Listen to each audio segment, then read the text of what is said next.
हर जिले में हमने एक जिले का नोडल अधिकारी भी बनाया है, बट हमने कुछ जिले चयन किए हैं सर। उससे माननीय मुख्यमंत्री जी एक एक प्रतिभागी से बात करना चाहेंगे। सर्वप्रथम मैं आमंत्रित करता हूं रायसेन जिले में, रायसेन जिले से दो प्रतिभागी हैं, वहां ऋतिक धाकड़ और कुमारी कोपल श्रीवास्तव। ऋतिक, मेरी आवाज आ रही है? नमस्कार ऋतिक, कैसे हो? आज ये अध्यक्षता कर रही बेटी, इनका नाम क्या है?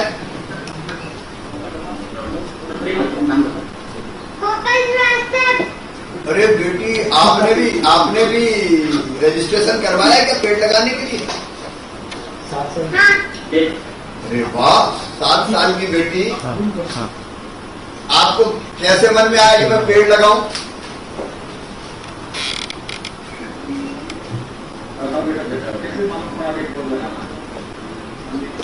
मम्मी पापा ने बताया। मम्मी पापा बहुत अच्छे, जिन्होंने बेटी को पेड़ लगाने के बारे में बताया। मम्मी पापा हैं साथ में? कहाँ है पापा, कहाँ है? हाँ नमस्कार सर। आपने बेटी को बचपन से ही इतनी अच्छी प्रेरणा दी और संस्कार डाले, इसके लिए क्या नाम है आपका? सर ऋषिकांत श्रीवास्तव। ऋषिकांत जी। और बहन जी का नाम क्या है? आरती श्रीवास्तव। तो ऋषि जी, आरती जी, आप अपनी बेटी को बचपन से आपने वृक्षारोपण के प्रति रुचि पैदा की, पर्यावरण बचाने की। मैं आपको धन्यवाद देता हूं और बेटी को खूब बधाई देता हूं। ये बेटी हमारी, ये बेटी ब्रांड एम्बेसडर जैसा काम करेगी वृक्षारोपण के लिए। 7 साल की कोपल वृक्ष लगाने की प्रेरणा देती रहेगी हम सबको। मुझे सचमुच में आज बहुत प्रसन्नता हो रही है कि इतनी छोटी बेटी के मन में ये प्रेरणा आई कि मैं पेड़ लगाऊं। बहुत बहुत बधाई बेटी, बहुत बहुत शुभकामनाएं और बहुत बहुत आशीर्वाद। Thank you sir. ऋतिक, आपको कैसे प्रेरणा मिली है पेड़ लगाने की? सर आपके ट्विटर के थ्रू हमको जानकारी मिली, 22 मई को ही लगाई थी सर। और उसी दिन हमने वृक्ष लगाया। फिर उसी दिन लगा दिया आपने वृक्ष? Yes sir. उसका फोटो भी अपलोड किया आपने? Yes sir. जब वृक्ष लगाया तो कैसा महसूस हुआ आपको? और हमको बहुत खुशी हुई, हम अपने देश के लिए एक वृक्ष लगा रहे हैं। अच्छे वृक्ष के लिए हम अपने देश के लिए बहुत अच्छी जिम्मेदारी निभा रहे हैं। बहुत अच्छे ऋतिक, ये हमारी जवाबदारी है। केवल वृक्ष हमारे नहीं, हमारे समाज के, मानवता के, देश के और दुनिया के काम आता है। आपको बधाई। और ये छोटी सी कमल जी, छोटी सी बेटी ने पेड़ लगाया भाई, वो पहले बहुत बहुत बधाई। हाँ, दूसरे जिले में चलते। अब माननीय मुख्यमंत्री जी, सीहोर जिले के 2 प्रतिभागी हैं। सीहोर जिले में श्री तरुण सोलंकी जो कि निजी जॉबरत हैं, और श्री पवन जैन जो कि LIC में कार्यरत हैं। कृपया करके सीहोर चलते। पवन जी और कौन सीहोर? सर, एक पवन जी हैं, पवन कुमार जैन, एक तरुण सोलंकी। तरुण जी, तरुण जी आवाज आ रही? जी नमस्कार सर। नमस्कार। आपने अंकुर में रजिस्ट्रेशन करवाया? जी सर, मैंने अंकुर जो सोशल मीडिया के माध्यम से वहाँ पर देखा था, उसके बाद फिर आपसे भी ज्यादा प्रेरणा मिलती है हमें, और इसी के अंतर्गत मैंने फिर उसमें अपलोड किया पूरा लगाकर। अब वृक्ष आपने लगा के अपलोड कर दिया? नहीं, वृक्ष लगा दिया, उसकी केयरिंग भी कर रहे हैं। मुझे गार्डनिंग का बहुत शौक है, मेरे यहाँ पे बहुत प्रकार के पेड़ पौधे लगे हैं। अच्छा, वृक्ष लगा के सचमुच में दिल में कैसा महसूस होता है? सर बहुत खुशी भी होती है, और जैसे माँ बाप बच्चों को पालते हैं, पोसते हैं, वैसे हमें की परवरिश अच्छे से करके, बना करके कहीं अच्छी जगह पे उन्हें लगा दें ले जाकर। बहुत अच्छा काम किया आपने तरुण जी, बाकी को भी प्रेरणा देते रहे। ये चर्चा का विषय बना क्या है अपना अंकुर कार्यक्रम? जी जी जी जी सर, मैंने बहुत लोगों को शेयर भी करा है और इस माध्यम से जोड़ा भी है लोगों को। तो शेयर भी करते जाए, जोड़ते भी जाए, बहुत बड़ी सेवा है। पवन, आप कुछ कहना चाहोगे? सर नमस्कार। नमस्कार। सर मेरे को बहुत खुशी हुई और ये कोरोना काल के देखते हुए जो ऑक्सीजन की कमी महसूस हुई थी उससे और आपसे मुझे प्रेरणा मिली कि जो है पौधे नीम का पौधा लगाना चाहिए जिसमें ऑक्सीजन तत्परता हमारे समाज, हमारे देश, हमारे प्रदेश को मिलती रहे और पेड़ को जो लगाया है उसको जवाबदारी से निर्वहन करके जो है देश को विकसित करेंगे और युवाओं में भागीदारी उत्पन्न करेंगे। और सभी को मैं पूरे प्रदेश के युवाओं से आग्रह करता हूं कि वो भी एक एक पेड़ अपने घर में लगाएं।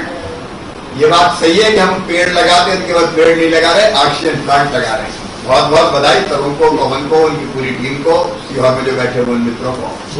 अब माननीय मुख्यमंत्री जी दतिया की ओर अग्रसर हैं और दतिया में श्रीमती श्वेता गोरे हैं जो आरोग्य भारती की सदस्य भी हैं और जन अभियान परिषद की भी सदस्य हैं, और श्री संतोष हैं जो कि पैरालीगल वॉलंटियर हैं और जिला विधिक सेवा प्राधिकरण के सदस्य भी हैं। श्वेता से बात करना चाहेंगे। श्वेता जी नमस्ते। नमस्ते माननीय मंत्री जी, कोटि कोटि नमन आपको भी बहुत बहुत प्रणाम। आपको कैसे प्रेरणा मिली बहन जी?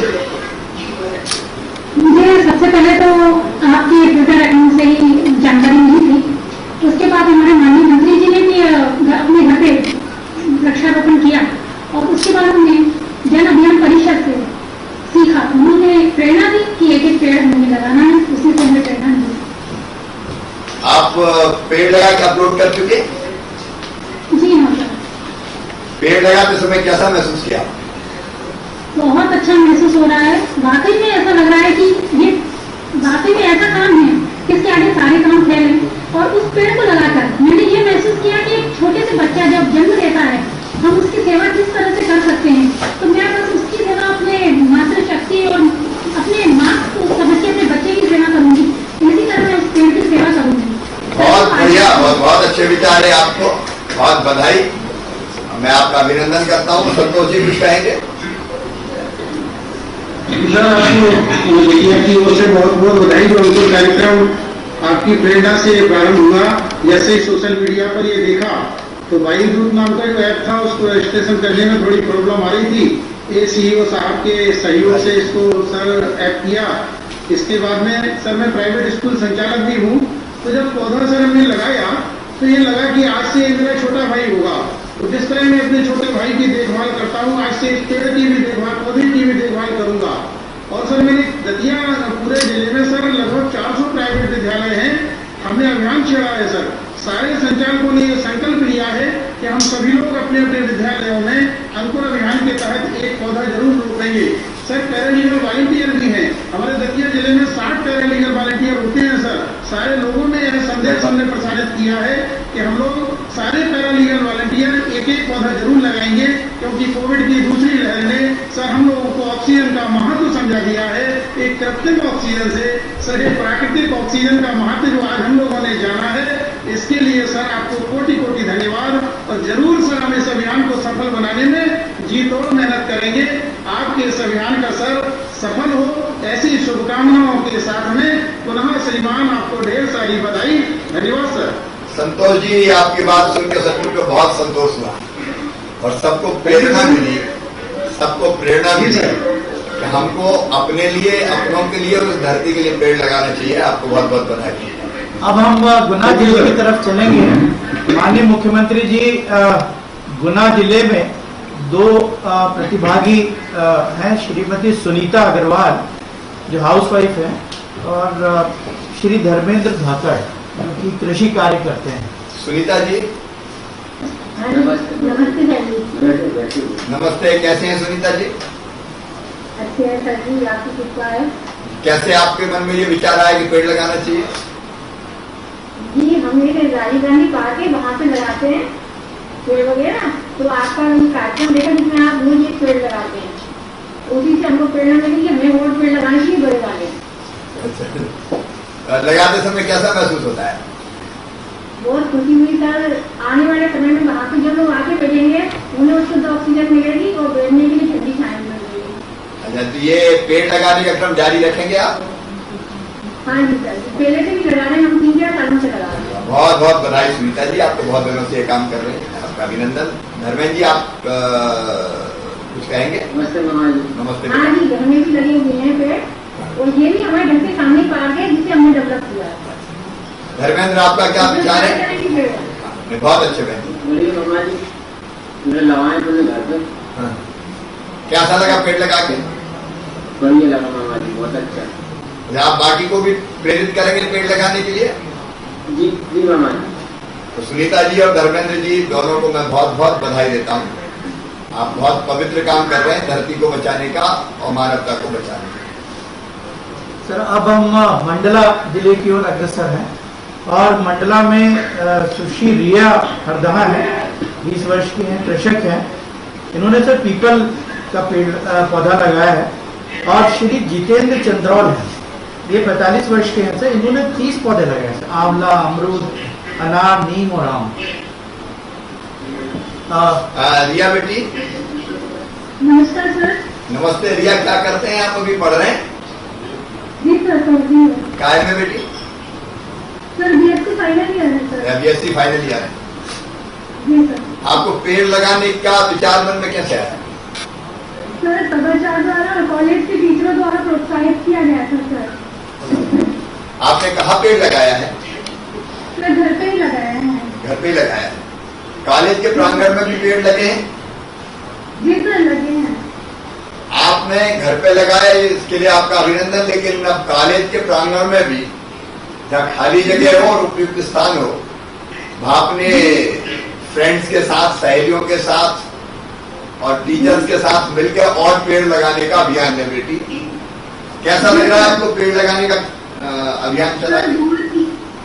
सर, बहुत खुशी मिल रही है। आगे जाकर मतलब अपने देश को सुरक्षित कर सकते हैं सर। ऑक्सीजन लेवल, कोरोना काल में भी ऑक्सीजन लेवल जिस तरह से कम हो रहा है, वो काफी हद तक अपन कंट्रोल कर सकते हैं सर वृक्षारोपण के तहत। और दूसरी बात सर, मृदा अपरदन भी रोक सकते हैं वृक्षारोपण के तहत। बहुत अच्छे बेटी, अब शुभ विचार है आपके, बहुत अच्छा काम कर रही हैं आप लगातार तरक्की करें, प्रगति करें, यही मेरा आशीर्वाद है। जितेंद्र जी आपने तो क्या 30 पेड़ लगाए? नमस्ते। कैसे मन में विचार आया पेड़ लगाने का?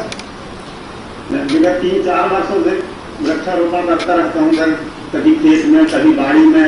इस बार अपने 1 तारीख को सर श्रीमती और मेरी माँ का जन्मदिन था सर, उस उपलक्ष्य में मैंने अपने गांव में पशु चिकित्सा परिसर है तो वहाँ पौधारोपण लगाने का सोचा सर, पौधारोपण किया सर।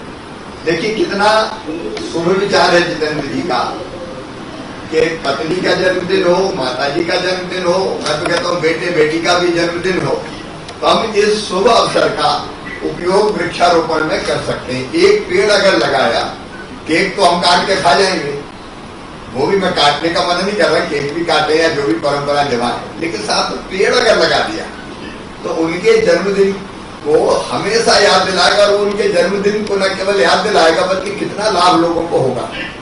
शुद्ध वायु मिलेगी, पर्यावरण संरक्षित होगा, ऑक्सीजन बढ़ेगी, तो इससे पवित्र काम हो ही नहीं सकता कि हम अपने बेटा हो, बेटी हो, पत्नी हो, माता पिता हो, उनके जन्मदिन पर लगाएं। और किसी मित्र ने मुझे कहा कि पुण्य स्मृति में भी अगर पुण्य तिथि है तो उनकी स्मृति में पेड़ लगाओ। तो हम हर अवसर का इस्तेमाल कर सकते हैं पेड़ लगाने में, और पेड़ लगा के उनकी स्मृति को हमेशा हम चिर स्थायी बना सकते हैं। आगे आप बाकी लोगों से क्या कहना चाहेंगे? मैं सभी लोगों से ये कहना चाहूँगा सर कि कम से कम ज्यादा नहीं तो 1 से 2 पेड़ अवश्य लगाएं ताकि वातावरण शुद्ध रहे। जो अभी कोरोना काल में ऑक्सीजन के लिए गरीब से लेके बहुत अमीर से अमीर लोग तक ऑक्सीजन के लिए यहाँ वहाँ जैसा ये स्थिति से जूझ रहे थे, तो पेड़ लगाए सर और ये स्थिति दोबारा न आने पाए। भगवान के निवेदन है, प्रार्थना है कि ये कोरोना काल जल्द से वायु प्रदूषण ना हो, वातावरण शुद्ध रहे, वृक्ष लगाए। जितेंद्र जी आपको बहुत बहुत बधाई। आप लगातार इस अभियान में लगे रहे, आप मानवता की बड़ी सेवा करेंगे। अच्छा, मैं निवाड़ी से और जुड़ना चाहता हूँ। निवाड़ी ने सबसे ज्यादा रजिस्ट्रेशन करवाया जी। निवाड़ी जिला। नमस्कार, निवाड़ी में कौन है? मैं बात करना चाहता हूँ।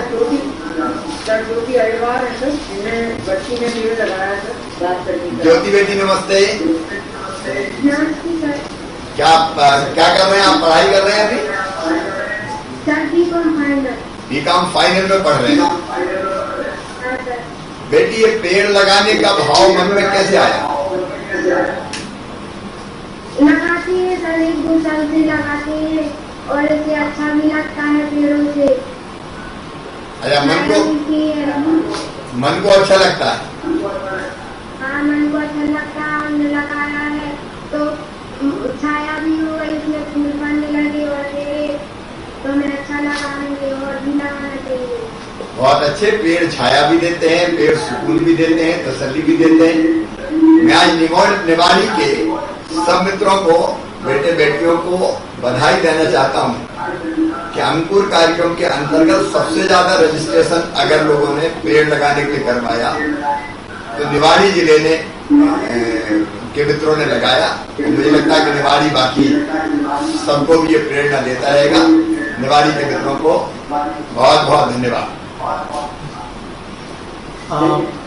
अब अगले कार्यक्रम की कड़ी के रूप में हम हरदा, जिला हरदा में जो वृक्षारोपण की गतिविधियां हैं उसके ऊपर एक लघु फिल्म है। उसके बाद माननीय मुख्यमंत्री जी श्री गौरी शंकर मुकाती जी से बात करेंगे और जितने भी प्रतिभागी हमारे जिलों में उपस्थित हैं उन सभी को बताना चाहूंगा कि इन दोनों के बाद माननीय मुख्यमंत्री जी का उद्बोधन होगा और हम सभी को वो प्रेरणा देंगे। तो मैं अनुरोध करता हूँ, फिल्म कृपया प्ले करें। उसी प्रकार से हम चाहते हैं कि नदियों के सुरक्षा पर नदियों का सुरक्षा और उसके दोनों साइड के तट है, उन दोनों तटों के ऊपर जो है ऐसे कॉमर्शियल जिसका कि किसान उपयोग कर सके, जिसको बाजार में बेच सके, ऐसे पौधों का रोपण करा करके तो किसान को अनुदान देना चाहिए ताकि किसान जो है उन पेड़ों को काटे नहीं और सतत उसकी तात्कालिक जरूरतों की उससे पूर्ति करता है। अगर मैं समझता हूँ कि ऐसा करेंगे तो हमारे देश की समस्त नदियों के तटों के ऊपर जो है किसानों का भी भला होगा, नदियों का भी भला होगा और उससे लेकर सबसे बड़ी बात होगी क्योंकि आजकल हम खेती में विभिन्न प्रकार के कीटनाशकों का उपयोग करते हैं, रासायनिक खादों का उपयोग करते हैं और जब हमारे खेत कट करके नदी के तट तक चले गए, नदी के तट तक हम खेती कर रहे हैं, वो पूरा का पूरा जहर बह करके सीधा का सीधा नदियों में जाता है और उसके कारण जो है विभिन्न प्रकार की जैविक प्रजातियां जो है वो विलुप्त हो रही है। हमारे नदियों के किनारे आपने देखा होगा कि तमाम बड़ी बड़ी नदियों के किनारे मछुआरों की बड़ी बड़ी बस्तियां हैं और क्योंकि मछलियां विभिन्न प्रकार की मछलियां समाप्त हो रही है इसलिए उनके सामने आजीविका का प्रश्न भी खड़ा हो रहा है। इसलिए अगर ऐसे जंगल होंगे तो जितना जहर है वो इनमें रोक करके जाएगा और नदियों में शुद्ध पानी जाएगा और हमारी नदियां जो है सदा नीला होकर के बहती रहेगी तो उनका भी भला होगा और समाज का भी भला होगा।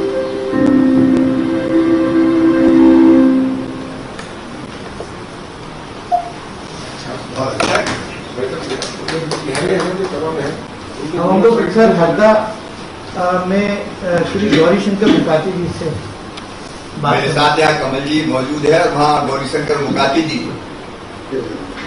मैं आपका अभिनंदन करना चाहता हूँ, आपकी पूरी टीम का अभिनंदन करना चाहता हूँ। रूपा रेल नदी के किनारे जन सहयोग से ये विशाल पर्यावरण बचाने का अभियान लिया है, वृक्षारोपण का अभियान लिया है। मुकाती जी, आपका अभिनंदन, आपकी टीम का अभिनंदन, आपको धन्यवाद। और केवल धन्यवाद नहीं, मैं पहले तो ये जानना चाहता हूं कि आज से नहीं कई वर्षों से अभियान चल रहा है और पहले भी मैं आपके इस कार्यक्रम में सम्मिलित हुआ हूं। पिछले साल भी या 1 साल पहले भी हम इस कार्यक्रम से जुड़े थे। मुकाती जी, आपके मन में ये विचार कब से आया कि नदी के किनारे वृक्षारोपण करें? भाई साहब, 1990 में जब मैं बीजेपी का 91 मंडल अध्यक्ष था, उस समय प्रवास के दौरान हमने पदयात्रा निकाली थी। तो जब हम गांव में जाते थे तो नदियों की स्थिति बहुत खराब दिखती थी, कहीं न कहीं से ढल रहा है, मिट्टी कट रही है, ये देखा था। उस समय मेरे मन में आया कि हमारी भू राजस्व संहिता में पहले से स्पष्ट किया गया है कि नदियों के किनारे से 10 मीटर दूरी तक कि कोई पेड़ नहीं काटे जाए, 10 मीटर दूरी तक खेती नहीं की जाए। लेकिन हरित क्रांति के कारण सारे किसानों ने विचलित होकर के नदियों के किनारे तक खेती करने लगे और उससे ये हुआ कि पूरी मिट्टी कट करके नदी में जाने लगी, नदियां उथली होने लगी और जो बाढ़ कभी नहीं आती थी, वो बाढ़ जो है वो हमारे गांव तक घुसने लगी। वहां से मुझे रात्रि विश्राम में मैं एक गांव में था, आदिवासी गांव में, वहां मुझे अच्छी प्रेरणा मिली कि क्यों ना हम नदियों को बचाने के लिए काम करें। तब से मैंने रूपारेल नदी खंडवा के किनारे, खंडवा जिले में, वहां ये काम प्रारंभ किया। लोग शुरुआत में तो मुझे पागल समझते थे कि लोग जो है जमीनें बना बना के खेती करते हैं और ये आदमी पागल जो वहाँ जंगल में पड़क में कुएं खोद रहा है, ये लगा रहा है, वो लगा रहा है, ट्यूबवेल करा रहा है। पर मैं लगातार 2-3 साल रहा। फिर वहाँ के डीओ साहब थे, वो कहीं प्रभावित हुए मुझसे, तो वो आने लगे, वो आए तो लोगों को प्रेरणा मिली। तब फिर हम लोगों ने वहाँ पे हमारे जो बिगड़े हुए जंगल थे किसानों के, उनमें काम चालू किया कि नई लोगों को भी प्रेरणा मिली, तो उन्होंने भी लगाना प्रारंभ किया।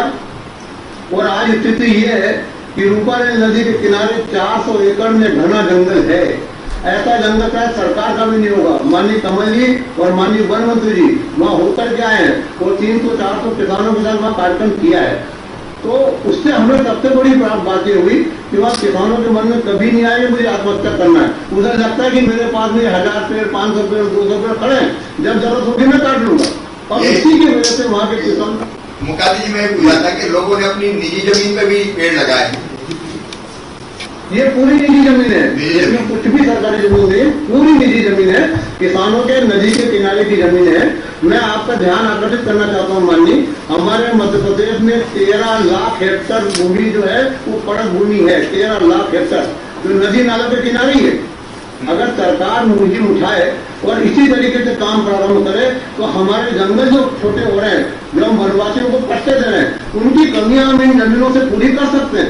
हमें कहीं जाने की जरूरत नहीं। मध्य प्रदेश फिर से 35%, जो 1965 में 35% वन थे प्रदेश में, फिर से वैसे के वैसे 35% हमारे मध्य प्रदेश में 13 लाख है।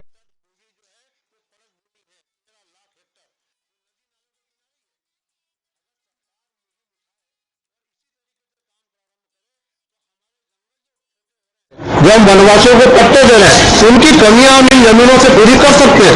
हमें कहीं जाने की जरूरत नहीं। मध्य प्रदेश फिर से 35%, जो 1965 में 35% वन थे प्रदेश में, फिर से वैसे के वैसे 35% हो सकते हैं। लेकिन हो गई है निजी जमीन पे। अब सरकारी वनों में कोई गुंजाइश बाकी नहीं रही। कितनी भी मेहनत करेंगे तो वहां कुछ भी बढ़ने वाला नहीं है।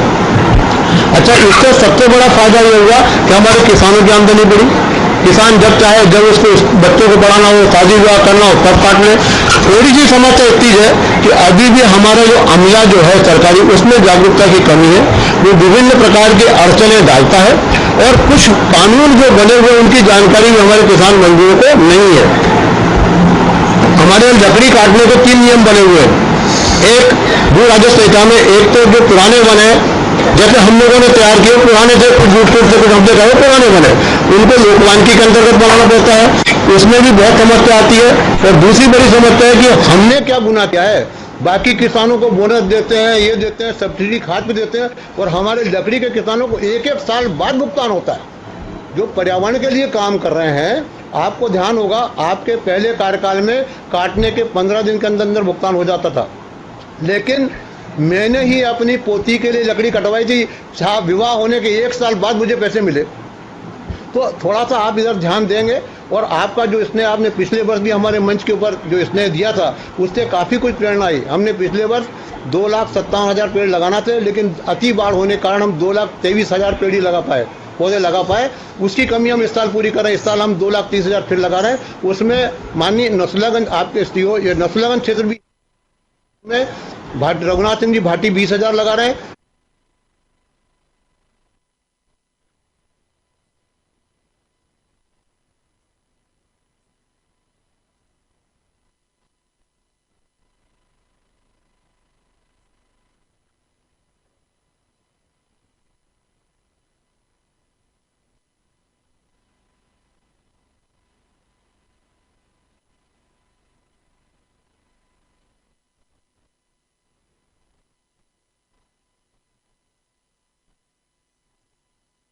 प्रकृति के वृक्ष है और एक वेस्टेड लैंड है जो हमने किसी भी कारण से, जैसे मेड़ हो, मठ हो, मंदिर हो, शमशान हो, ऐसी जमीनों पे भी हमने वृहद वृक्षारोपण पिछले साल यहाँ किया है। और आपका जो नमामि देवी नर्मदे वाला जो कार्यक्रम था उसके परिणाम ये जो आप आम देख रहे हैं, ये उन्हीं फलों के, उन्हीं पेड़ों के आम ये रखे हुए हैं यहाँ सामने। तो ठीक हमारा है तो मुकाती जी, बहुत हाँ, बहुत अच्छा काम कर रहे हैं आप, और आपने कुछ सुझाव दिए हैं। एक पर भी हम और है, जो हाँ। एक सुझाव और है, अभी आपने एक कृषि वानिकी नीति बनी मध्य प्रदेश सरकार की, उसमें विनिर्दिष्ट वृक्षों को काटने के लिए ये लिखा हुआ है कि जो इस योजना के अंदर वृक्षारोपण करेगा उसे काटने के लिए अनुमति की जरूरत नहीं पड़ेगी। मेरा निवेदन ये कि हम पिछले 30 साल से वृक्ष लगा रहे हैं, उन लोगों को काटने में परेशानी आती है जो किसानों ने अपनी मेड़ों पे लगाए हैं, छोटे छोटे प्लांटेशन किए हैं, उन्हें काटने क्योंकि उन्हें जानकारी नहीं थी प्रारूप भर के सूचना देने की विभाग की, और आज उन्हें परेशानी हो रही। तो हमारा निवेदन है कि वो सारे वृक्षों को भी लोक वानिकी को छोड़ के, प्राकृतिक को छोड़ के, सारे जो किसानों ने लगाए उन्हें भी कृषि वानिकी में शामिल कर लिया जाए ताकि किसानों को कटवाने में कोई परेशानी न हो। आपसे एक बार, हाँ, आपसे एक बार फिर हम लोग चर्चा कर लेंगे, लेकिन पूरे हरदा जिले को, मुकाती जी आपको, आपकी टीम को, कमल जी आपको, और ये अलग अलग जगह मेरे पास गांव के नाम, पेड़क का नाम और कहाँ कितने कौन सी नदी के किनारे लगाएंगे उसकी पूरी सूची हरदा की है। तो इन सभी ग्रामवासियों को, प्रेरकों को मैं बहुत बहुत धन्यवाद देता हूँ। बहुत इसमें ग्रो ट्री और सहयोग कर रही है, कृपया आप उनका भी उल्लेख कर दें, उनको भी अच्छा लगे, वो मुंबई से जुड़े हुए हैं वो लोग। ग्रो ट्री हमें पौधे मुहैया कराती है, सहयोग कर रही हो। रोपनी grow tree, rotary club Bombay की टीम है सर, ये हमको पौधे उपलब्ध मदद कर रही है हम लोगों की। चलिए, रोटरी क्लब को भी मैं बहुत धन्यवाद देता हूं, वो आपको सहयोग कर रही है। समाज के सहयोग से ये पवित्र कार्य होता है। बहुत बहुत बधाई, हरदा ने एक नई दिशा दी है, बहुत बहुत बधाई। एक माननीय एक फोटो ग्रुपिंग हम करना चाहते हैं, हमारे प्रेरक, हम यहाँ खड़े हो जाएंगे सामने। ऐसा आप वहीं बैठे रहिए, आप वहीं बैठे रहिए, आप एक आधा मिनट लगेगा, एक आधा मिनट लगेगा। चलिए जल्दी खड़े हो, जल्दी खड़े। नहीं, आप अपन थोड़ा उधर चले जाओ, उधर थोड़ा उधर स्क्रीन के आजू बाजू में ऐसा मुंह कर लो, बस ऐसा इस तरह मुंह कीजिए, इधर मुंह कर लीजिए ऐसा।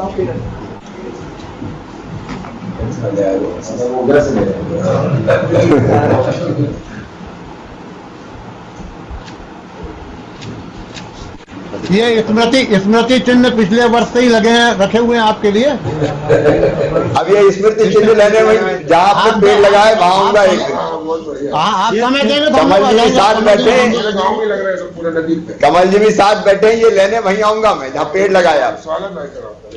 और आज अनोखा तीर का 11वां वर्ष भी है कमल जी। बधाई, अनोखा तीर को भी बधाई।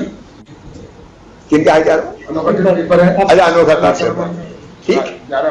बहुत बहुत आभार, आपकी सहृदयता के लिए, आपने हमारे इसको समय दिया, उसके लिए धन्यवाद। ये नमामि देवी नर्मदा में 600 पेड़ लगाए थे हम लोगों ने। बता दिए जी, सबको धन्यवाद। मैं माननीय मुख्यमंत्री जी से अनुरोध करूंगा कि आज अंकुर कार्यक्रम को विश्व पर्यावरण दिवस के दिन माननीय मुख्यमंत्री जी ने आज लॉन्च किया है। सभी प्रतिभागियों को, उपस्थित लोगों को माननीय मुख्यमंत्री जी मार्गदर्शन देना चाहेंगे। मेरे साथ यहाँ उपस्थित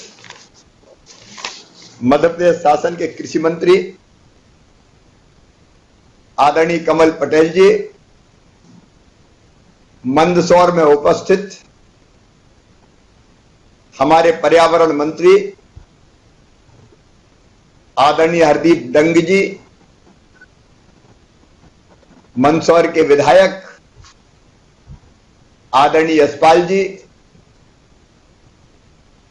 अलग अलग जिलों में आदरणीय मुकाती जी हरदा में बैठे हुए, सुधीर गुप्ता जी भी मुझे दिखाई दे रहे हैं, सांसद जी, अलग अलग जिलों में उपस्थित आदरणीय जनप्रतिनिधिगण, पर्यावरण प्रेमी, और अंकुर कार्यक्रम के अंतर्गत जिन्होंने रजिस्ट्रेशन करवाया, ऐसे वृक्ष वीर, वृक्ष वीरांगनाएं, पर्यावरण प्रेमी बहनों और भाइयों, आज विश्व पर्यावरण दिवस है। पूरी दुनिया इसको मना रही है और पूरा विश्व चिंतित भी है। आज जिस ढंग से हमने भौतिक प्रगति के लिए प्रकृति के साथ अंधाधुंध खिलवाड़ किया, वृक्ष काट दिए गए, जंगल साफ हो गए, कई उद्योग हम ले आए जिन्होंने न केवल पर्यावरण बिगाड़ा बल्कि अगर यही गति रही तो 2050 तक पृथ्वी की सतह का तापमान 2 डिग्री सेंटीग्रेड बढ़ जाएगा और उसके कारण ग्लेशियर पिघलेंगे, समुद्रों का जल स्तर ऊपर बढ़ेगा और एक नहीं अनेकों आपदाओं का सामना पर्यावरण बिगाड़ने के कारण हम आज भी कर रहे हैं, तब और भयानक रूप से करना पड़ेगा। आज चिंता का विषय यह है मित्रों कि हम इतने स्वार्थी तो नहीं हो गए कि आने वाली पीढ़ियों के लिए हम धरती रहने लायक ही ना छोड़ें। या सोचें कि हमारी इस धरती पे अधिकार है। भगवान ने अगर ये धरती बनाई तो सबके लिए बनाई है, मनुष्य के लिए भी है तो पशु पक्षियों के लिए भी है, कीट पतंगों के लिए भी है, जलीय जंतुओं के लिए भी है, पेड़ पौधों के लिए भी है। ये धरती केवल मनुष्य के लिए नहीं बनाई। लेकिन देखो मनुष्य ने भी भौतिक समृद्धि की चाह में कई बार लगता है कितनी बड़ी मूर्खता की कि बाकी की चिंता नहीं की लेकिन खुद के लिए भी संकट पैदा कर लिया। आज एक नहीं अनेकों समस्याओं का कारण है बिगड़ा हुआ पर्यावरण। अभी हरदा में बता रहे थे मुकाती जी के पहले जब छोटा था बचपन में तो भीड़ होती थी, हमारे यहां पड़त भूमि होती थी, घास की जमीन होती थी, घास की जमीन, घास काटते थे, वहां पेड़ भी लगे होते थे तो हमारे गाय बैल खाते भी थे और वहां पेड़ भी लगे रहते थे।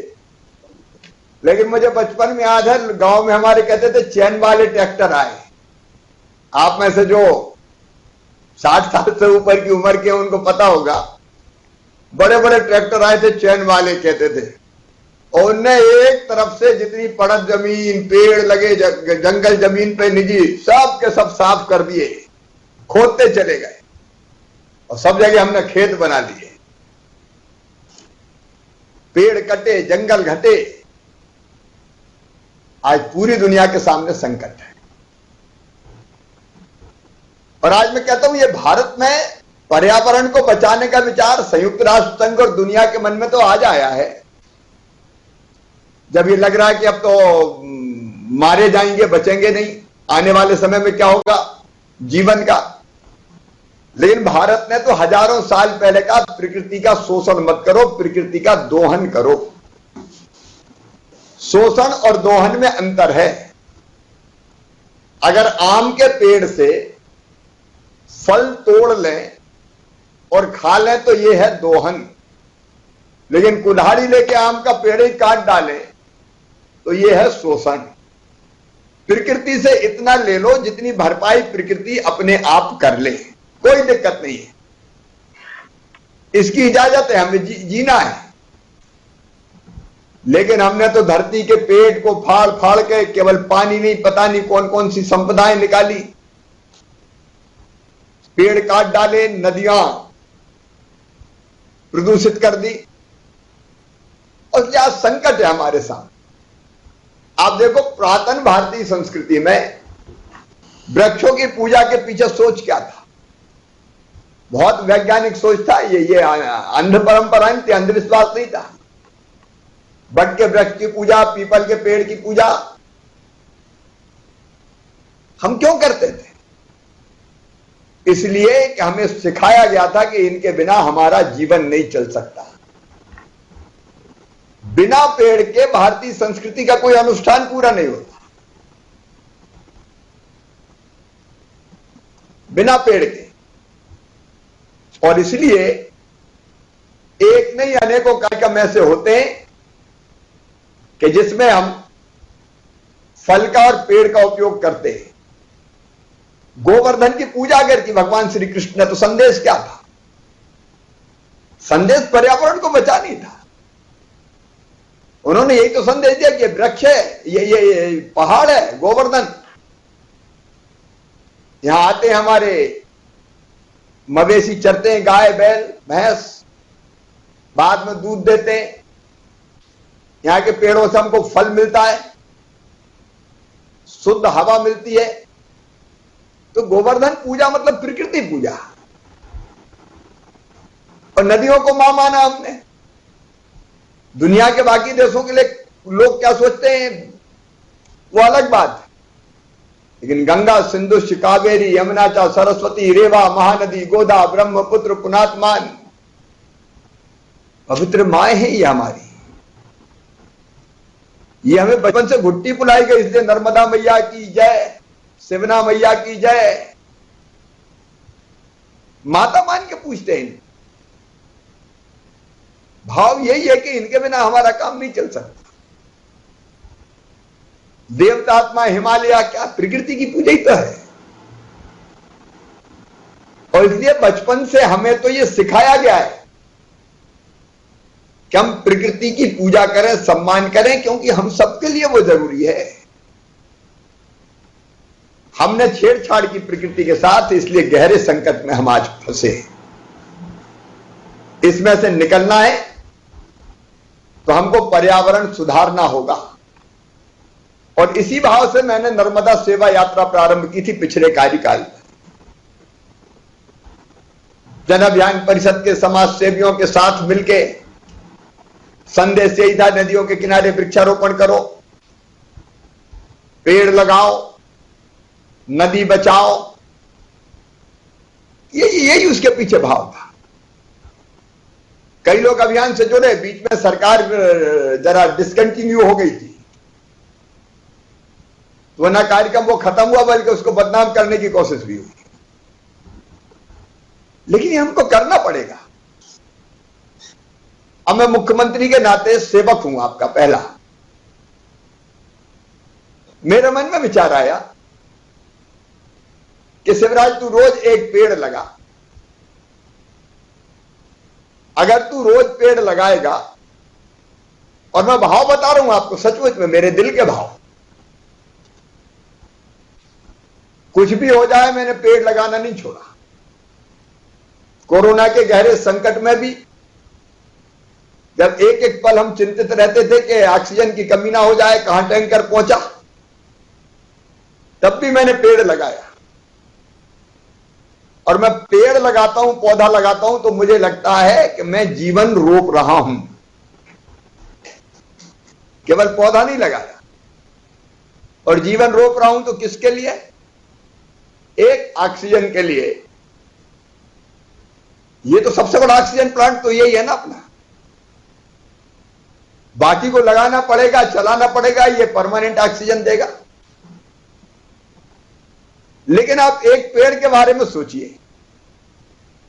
मैं आपको सलाह दे रहा हूं, किसी बड़े पेड़, वयस्क पेड़ के पास, पीपल का हो, बरगद का हो, आम का हो, नीम का हो, आप जाके खड़े होइए और शांति से आधा घंटा शाम को जरा देखिए पेड़ में क्या क्या मिलेगा।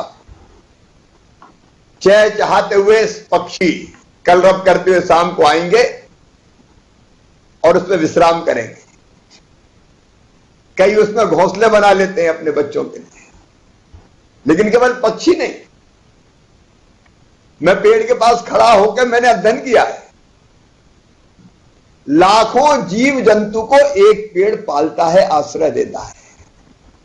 छोटे छोटी चींटी, कीट, पतंगे।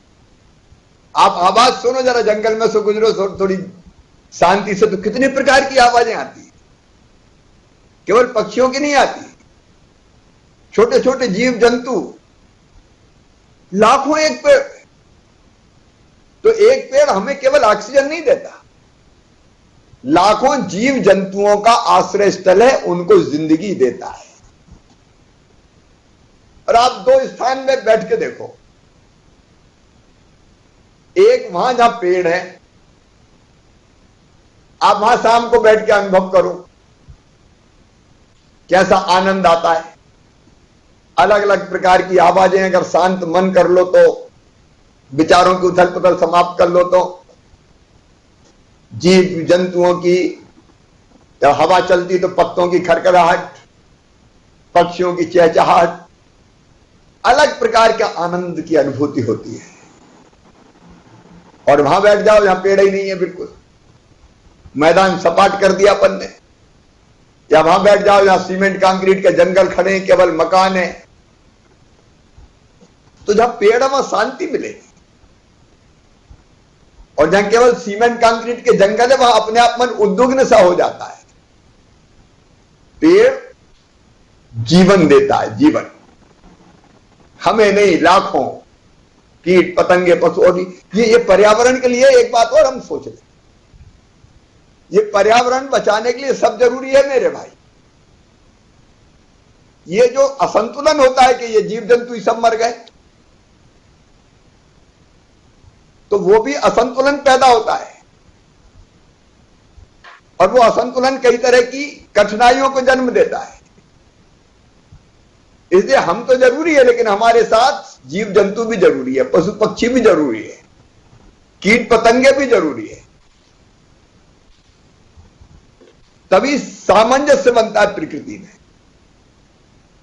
और तब दुनिया चलती है। जब वो सामंजस्य बिगड़ता है तो कई तरह के संकट आते हैं, और इसका मूल है कि पेड़ रहें। और इसलिए जब मैं पेड़ लगाता हूं तो मुझे लगता है मैं जीवन रोक रहा हूं। इतने आत्म शांति का भाव मन में आता, आप लगा के देखना कि मन गदगद और प्रसन्न हो जाता है। अपने हाथ से पेड़ को रखिए, जिस स्थान पर लगाया है आपने, लगाने के लिए गड्ढा खोदा है, इसके बाद मिट्टी डालिए, खाद डालिए, और फिर पानी डालिए, मन हरा हो जाता है सच। अब बीच में तो मैंने सीएम हाउस में ही लगाए कोरोना के चक्कर में, कोई कोना नहीं छोड़ा जहां पेड़ नहीं लग जाओ। और अब भोपाल में एक स्थान पर लगा रहा हूं, स्मार्ट सिटी पार्क बनाए, वहां के हरे भरे पेड़ों को देखता हूं तो मन आनंद और प्रसन्नता से भर जाता है। अभी हमने हरदा में देखा, नदी के किनारे क्या घना जंगल, 400 एकड़ में बता रहे थे, आनंद आ गया। ये जरूरी है, ये सोच लेना, अगर हमने वृक्षारोपण नहीं किया, पेड़ नहीं लगाए, पेड़ नहीं बचाए, तो ये धरती आने वाली पीढ़ियों के रहने लायक नहीं बचेगी। हम महापाप करेंगे। क्या क्या उन बच्चों का अधिकार नहीं जो आज से 100 साल बाद आने वाले इस धरती पे? 200 साल बाद केवल हमारी ठेका है क्या? सब चीजें खोद दो। ये आने वाली पीढ़ियों का भी तो हक है इस धरती पर, और इसे केवल हम अपने लिए नहीं कर रहे, आने वाली पीढ़ियों के लिए कर रहे हैं। पेड़ लगा रहे हैं मतलब धरती बचाने के लिए लगा रहे हैं। पर्यावरण में और भी कई काम है, उस पर आज मैं विस्तार से बात नहीं करूंगा। नदियां सुरक्षित रखना है, यह बात सही कि नदी के किनारे वृक्षारोपण होता है तो एक वृक्ष, मुझे बताया गया कि एक वयस्क वृक्ष, बड़ा पेड़ लाखों लीटर पानी अवशोषित कर देता है। जब वर्षा जल होता है, बरसात होती है, तो पूरा पानी बहने नहीं देता। वो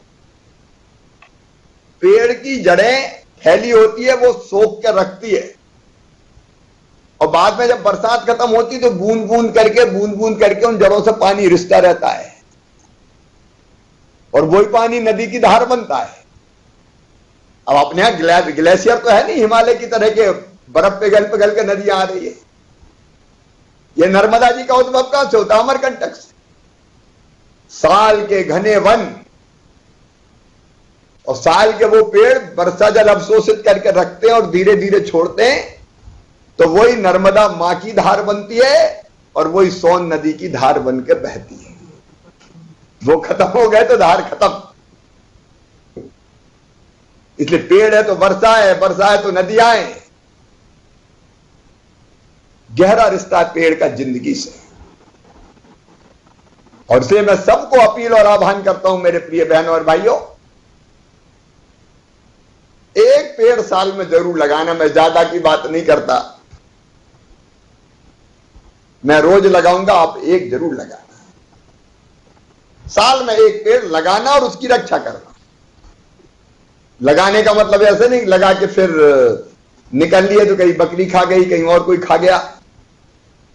लगाने का मतलब है लगा के उसकी सुरक्षा का इंतजाम भी कि वो बड़ा होता रहे। आप कहीं लगाओ, घर पे जगह, घर में लगा दो, गांव में बाड़ा है, आंगन है, वहां लगा दो, खेत की बेड़ पे लगा दो, कहीं नहीं अपने शहर के पार्क में लगा दो, कोई दिक्कत थोड़ी नहीं है। घर पे जगह तो पार्क में लगा दो, स्कूल में लगा दो, किसी में जाके पंचायत भवन में लगा दो, अनेकों स्थान मिल जाएंगे अपन। तो आइए साल में एक पेड़, ये कोई बहुत कठिन काम नहीं है, ये करनी पड़ेगा। अरे कम से कम जितनी ऑक्सीजन तुम लेते हो उतनी ऑक्सीजन तो पैदा कर दो भाई। ये प्रकृति को उधारी काहे को छोड़ रहे हो? हमें जितनी जरूरत है उतना तो लगा दो कम से कम। इतने कृतज्ञ तो मत बनोगे, नहीं हम तो लेंगे ही लेंगे, देंगे ही नहीं था। और साल में एक पेड़।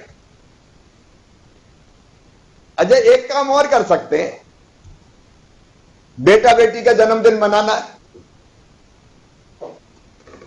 भैया केक काटो, कोई आपत्ति नहीं है, लेकिन क्या बेटा बेटी के जन्मदिन पे एक पेड़ लगा सकते हैं हम?